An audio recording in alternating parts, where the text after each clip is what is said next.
ടബാവിൽ എങ്ങനെയാണ് നമ്മുടെ I D activation ചെയ്യുന്നത് എന്നുള്ള ഒരു വീഡിയോ ആണ്.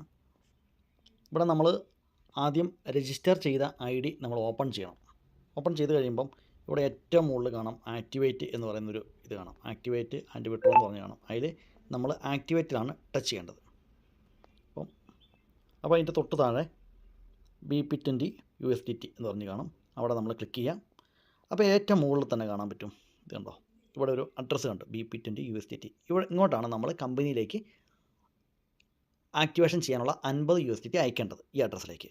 ഇതിൻ്റെ തൊട്ട് താഴെ ഏറ്റവും താഴെ ഇവിടെ ഒരു TUV കോൺട്രാക്റ്റ് അഡ്രസ്സ്, അതായത് ഇപ്പം നമുക്ക് ഈ കമ്പനിയിൽ ആക്ടിവേഷൻ ചെയ്യുമ്പോൾ അതായത് കാർഡ് പർച്ചേസ് ചെയ്യുമ്പോൾ 5000 ടോക്കൺ TUV ടോക്കൺ നമുക്ക് ഫ്രീ ആയിട്ട് കിട്ടുന്നുണ്ട്. അപ്പോൾ കിട്ടുന്ന ആ അഡ്രസ്സാണ്. അപ്പോൾ ഈ അഡ്രസ്സ് നമ്മൾ കോപ്പി ചെയ്ത് നമ്മളുടെ ട്രസ്റ്റ് വാലറ്റിൽ അല്ലെങ്കിൽ മെറ്റാമാസ്കിൽ, ഇപ്പം ഞാൻ കാണിച്ചു തരാൻ പോകുന്ന എങ്ങനെ ഈ TUV ടോക്കൺ എങ്ങനെ ട്രസ്റ്റ് വാലറ്റ് ആഡ് ചെയ്യാമെന്നുള്ളതാണ്. ഇവിടെ കോപ്പി ചെയ്യുക, TUV കോൺട്രാക്റ്റ് അഡ്രസ്സ് കോപ്പി ചെയ്യുക. അത് കഴിഞ്ഞ് നേരെ നമ്മുടെ ട്രസ്റ്റ് വാലറ്റ് എടുക്കുക. ഇതാണ് ട്രസ്റ്റ് വാലറ്റ്. ഓക്കെ, ഈ ട്രസ്റ്റ് വാലറ്റിൻ്റെ ഏറ്റവും താഴെ മാനേജ് ക്രിപ്റ്റോ എന്ന് പറയുന്ന ഒരു ഓപ്ഷൻ ഉണ്ട്. അതിൽ ഏറ്റവും മുകളിൽ ഇവിടെ ഒരു പ്ലസ് ചിഹ്നം കാണാം. ഇവിടെ മാനേജ് ക്രിപ്റ്റോയുടെ ഭാഗത്ത് ഇവിടെ ഒരു പ്ലസ് ചിഹ്നം കാണാം. അവിടെ നമ്മൾ ഈ ടോക്കൺ, ഇവിടെ നെറ്റ്വർക്ക് ഇപ്പം ഇവിടെ എല്ലാവരുടെയും അവിടെ എത്തീരിയം ആയിരിക്കും, അത് മാറ്റണം. അത് മാറ്റിയിട്ട് അവിടെ BNB ആക്കണം. ഓക്കെ, എന്നിട്ട് അവിടെ ഈ അഡ്രസ്സ് പേസ്റ്റ് ചെയ്യാം. പേസ്റ്റ് ചെയ്ത് കഴിയുമ്പോൾ അത് കണ്ടോ, തൊട്ട് താഴെ ടബാവ് TUV ടോക്കൺ കണ്ടു, അതിൻ്റെ ഡെസിമൽസ് 18 കണ്ടു. അത് ഇമ്പോർട്ട് കൊടുത്താൽ മാത്രം മതി. ഒന്നുകൂടെ ശ്രദ്ധിക്കുക, ഇവിടെ മുകളിലുള്ള അഡ്രസ്സ് അവിടെ നെറ്റ്വർക്ക് മാറ്റണം, BNB സ്മാർട്ട് ചെയിൻ ആക്കണം. അത് കഴിഞ്ഞ് അഡ്രസ്സ് അവിടെ പേസ്റ്റ് ചെയ്യണം. അതിപ്പം തന്നെ ഇവിടെ കിട്ടും. അത് ഇമ്പോർട്ട് കൊടുക്കുക. ഇമ്പോർട്ട് കൊടുത്തു കഴിയുമ്പോൾ ഈ ടോക്കൺ നമുക്കിവിടെ കാണാൻ പറ്റും. ഇവിടെ വന്നിട്ടുള്ള ഈ ടോക്കൺ ഇതാണ്. ഈ ടോക്കൻ്റെ റിസീവർ അഡ്രസ്സ് എടുക്കുക. ഇവിടെ തൊട്ട് താഴെ ഇത് ഓപ്പൺ ചെയ്തിട്ട് അതിൻ്റെ റിസീവർ അഡ്രസ്സ് എടുക്കുക. ഇത് കോപ്പി കൊടുക്കുക. അതിനുശേഷം ഈ അഡ്രസ്സാണ് ഇവിടെ നമ്മൾ കൊണ്ടുപോയി പേസ്റ്റ് ചെയ്യേണ്ടത്. ഇതാ TUV കോൺട്രാക്റ്റ് അഡ്രസ്സ്. നമ്മളുടെ വെബ്സൈറ്റ്, നമ്മൾ രജിസ്ട്രേഷൻ ആക്ടിവേഷൻ ചെയ്യുന്ന വെബ്സൈറ്റിലേക്ക് തിരിച്ചു പോയി ഇവിടെ കൊണ്ടുപോയി അത് പേസ്റ്റ് ചെയ്തു.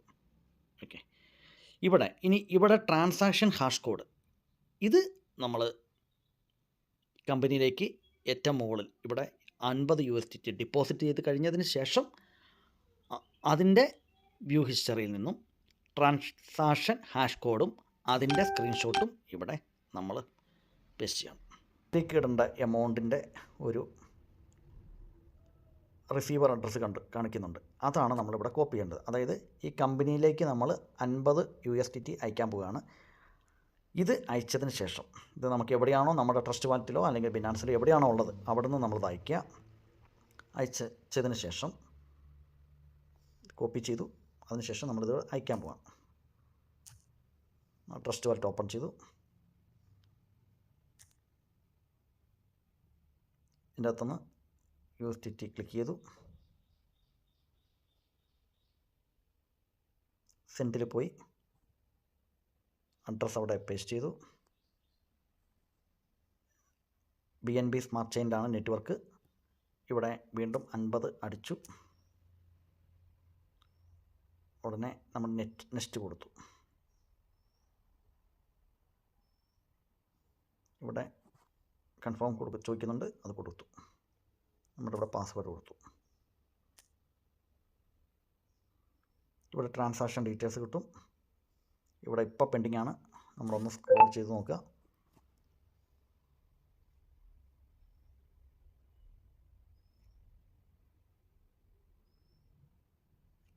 ഇവിടെ കംപ്ലീറ്റഡ് ആയിട്ടുണ്ട്. ഇനി ഇതിൻ്റെ താഴെ മോർ ഡീറ്റെയിൽസിൽ ക്ലിക്ക് ചെയ്യാം. അപ്പോൾ നമുക്ക് BSE സ്കാൻ റിപ്പോർട്ട് ഇവിടെ കാണാൻ പറ്റും. ഇവിടെ താഴെ ഇതിൻ്റെ ഹാഷ് കോഡ് കാണാൻ പറ്റും. ഇതുണ്ടോ, ഇതാണ് ഹാഷ് കോഡ്. ഇത് നമ്മളിവിടെ കോപ്പി ചെയ്യണം. കോപ്പി ചെയ്തു. കോപ്പി ചെയ്തതിന് ശേഷം ഈ പേജ് നമ്മൾ സ്ക്രീൻ ഷോട്ട് എടുക്കുക. ഇത് കോപ്പി ചെയ്യുക. കോപ്പി ചെയ്തതിന് ശേഷം സ്ക്രീൻ എടുക്കുക. അതിനുശേഷം വീണ്ടും നമ്മൾ ഈ സൈറ്റിൽ വരിക. സൈറ്റിൽ വന്നിട്ട് ഇതിവിടെ മിനിമൈസേ ചെയ്യാവുള്ളൂ. ക്ലോസ് ചെയ്തിട്ട് പോകരുത്.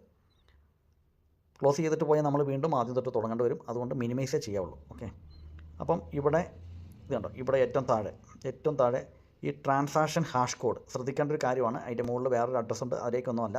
ചെയ്യേണ്ടത്. ഇവിടെ ട്രാൻസാക്ഷൻ ഹാഷ് കോഡ് അവിടെ നമ്മൾ ഈ അഡ്രസ്സ് കമ്പനിയിലേക്ക് അയച്ച അഡ്രസ്സ് നമ്മളിവിടെ ഹാഷ് കോഡ് ഇവിടെ പേസ്റ്റ് ചെയ്തു.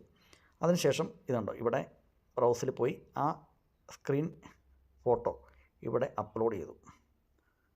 ഇതാണ് ഏറ്റവും ടോപ്പിൽ കിടക്കുന്നത്. ഇത് അങ്ങോട്ട് അപ്ലോഡ് ചെയ്തു. ഇവിടെ പാക്കേജ് എമൗണ്ട് 50 ട്രാൻസ്ഫർ എമൗണ്ട് 50 ഇട്ടു. നമ്പർ ഓഫ് BP20 എന്ന് ഉള്ളിടത്തും നമ്മൾ 50 ഇട്ടു. ഇത്രയാണ് നമ്മൾ ഫില്ല് ചെയ്യേണ്ട കാര്യം. ഓക്കെ, ഇതിന് ശേഷം വീണ്ടും ഏറ്റവും താഴെ പോയി സെൻഡ് ഡാറ്റ കൊടുക്കുക. അപ്പോൾ ഇവിടെ വീണ്ടും അവിടെ കൺഫേം ചോദിക്കുന്നുണ്ട്, അവിടെ കൺഫേം കൊടുക്കുക. ഇവിടെ നമ്മുടെ അപ്ഗ്രഡേഷൻ സക്സസ് ആയിരിക്കുകയാണ്. ഏകദേശം ഒരു 5-10 മിനിറ്റ് കഴിയുമ്പോൾ നമ്മുടെ ID അവിടെ ആക്റ്റീവായിട്ടുണ്ടാവും. ഓക്കെ, പിന്നെ അതിൻ്റെ റെഫർ ലിങ്കാണ് നമ്മൾ അടുത്ത സുഹൃത്തുക്കൾക്ക് കൊടുക്കേണ്ടത്. ഏകദേശം ഒരു 5 മിനിറ്റ് കഴിയുമ്പോൾ വീണ്ടും ലോഗിൻ ചെയ്ത് നോക്കുമ്പോൾ ഇത് നമുക്കിവിടെ കാണാൻ പറ്റും.